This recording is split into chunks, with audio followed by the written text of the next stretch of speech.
Hey everybody, welcome back to Teach a Mechanism. My name is Ethan Slater. Today I'm going to be teaching you, the viewer, a mechanism. So let's jump right into this. What mechanism are we teaching, you ask? Well, we've got it right here. It's a little wobbly, it's a little blurry because I scanned it and then I input it into this Google slide file, but we're going to make it work. So looking at this reaction, what's actually happening here? What are we doing? What is point A and what's point B? If we know that, we can navigate between point A and point B. But with here, we've got a carbohydrate looking thing. This carbohydrate looking thing has a lactone in its ring. We can see at the end of this, that lactone is splitting into a carboxyl group and an alcohol group down here. Now looking at point A, looking at point B, we can count up all of the oxygens and all of the hydrogens to see if anything's changed. And if we do that, we can see that there's been an addition here. The end product has one more oxygen and one more hydrogen than when it started. And that oxygen goes to the carboxyl group that's forming, and that hydrogen goes to satisfy this alcohol down here. So we know point A, we know point B, but how are we going to get from point A to point B? Well, luckily for us, we have clues. So we know that the enzyme is going to form a ternary structure before chemistry is going to occur.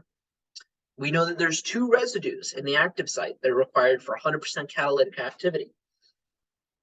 And if we lose out on our histidine or our lysine, it's going to result in a 55% drop in catalytic activity. That's a lot. So where have we seen this? We have a ternary structure. We have some acid-base catalysis going on to make things really move. That's right, baby. It's the iconic PAD-PED mechanism. Though you can pass his classes, Port Mrs. Reach is never beyond you. In this case, we're going to drop off the first P because there's no protonation if we're going through base-catalyzed transesterification. So it's just going to be an ADPED mechanism, which doesn't sound as cool. So looking at this, we can see the basics of this reaction, because it really is just a transesterification reaction. We're kicking off the structure of that lactone and replacing it with a carboxyl group and an alcohol group. So we can see that a nice nucleophile is attacking the electrophilic carbonyl. We're forming a ternary structure. Then we're kicking off the old end of the carbonyl and reforming the old carbonyl with a new group attached to it.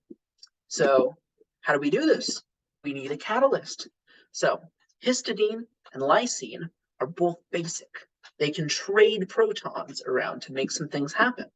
And we know that at pH 7, they're going to both be protonated. And now if those guys are protonated, they have to be deprotonating something. And that something is water. And when they deprotonate water, what are we going to form?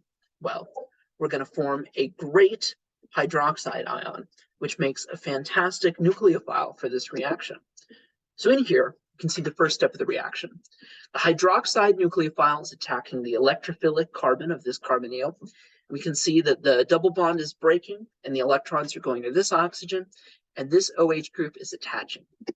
We've got a ternary structure formed. We have a negative oxygen. We have a neutral OH group on.